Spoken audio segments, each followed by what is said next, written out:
ఆయన కస్టడీకి తీసుకున్నారు నార్సింగ్ పోలీసులు. లావణ్య ఇచ్చిన ఫిర్యాదుపై 3 రోజుల పాటు ప్రశ్నించనున్నారు. లావణ్య ఇచ్చిన హార్డ్ డిస్క్ ను తెరవనున్నారు. అసలు హార్డ్ డిస్క్ లో ఏముంది? లావణ్య చెప్పినట్లు 300 మంది అమ్మాయిల నగ్న వీడియోలున్నాయా అన్న కోణంలో దర్యాప్తు చేయనున్నారు పోలీసులు.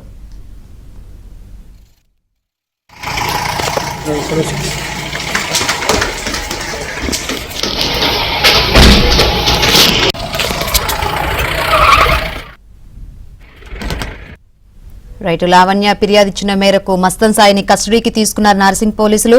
మరిన్ని వివరాలు అందించేందుకు మా ప్రతినిధి ప్రవీణ్ సిద్ధంగా ఉన్నారు. ప్రవీణ్, మస్తన్ సాయిని ఇప్పటికే 3 రోజుల పాటు కస్టడీకి తీసుకున్నారు. అయితే నగ్న వీడియోల కేసులో నార్సింగి పోలీస్ స్టేషన్ లో నమోదైనటువంటి కేసుకు సంబంధించి కస్టడీకి అనుమతించడంతో 3 రోజుల పాటు కస్టడీకి తీసుకొని విచారణ జరిపేటువంటి అవకాశం అయితే కనపడుతుంది. ఇందులో చాలా కీలకమైనటువంటి అంశం, అమ్మాయిలను ట్రాప్ చేసి వారితో ప్రైవేట్ గా ఉన్నటువంటి సమయంలో వీడియోలు చిత్రీకరించి ఆ నగ్న వీడియోలు చూపెట్టి బ్లాక్ మెయిల్ కు పాల్పడుతున్నాడంటూ కూడా ఇప్పటికే లావణ్య ఇచ్చినటువంటి కంప్లైంట్ మేరకు పోలీసుల దర్యాప్తు కొనసాగుతుంది.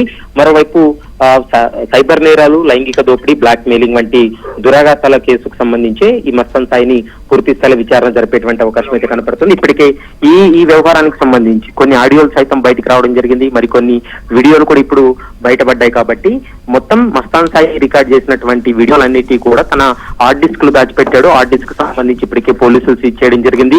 ఎస్ఎస్ఎల్ రిపోర్ట్ కూడా ఇప్పటికే రావడం జరిగింది. హార్డ్ డిస్క్ లో ఎన్ని వీడియోలు ఉన్నాయి, ఎంతమంది అమ్మాయిలను ట్రాప్ చేశాడు అనేటువంటి అంశానికి సంబంధించి పూర్తి స్థాయిలో దర్యాప్తు జరుపుతారు. మరోవైపు మస్తాన్ సాయి ఇంట్లో జరిగినటువంటి డ్రగ్ పార్టీలకు సంబంధించి కూడా పూర్తి స్థాయిలో ఈ 3 రోజుల పాటు కస్టడీలో భాగంగా విచారణ జరిపేటువంటి అవకాశం అయితే కనపడుతుంది. శంకరి. రైట్ ప్రవీణ్.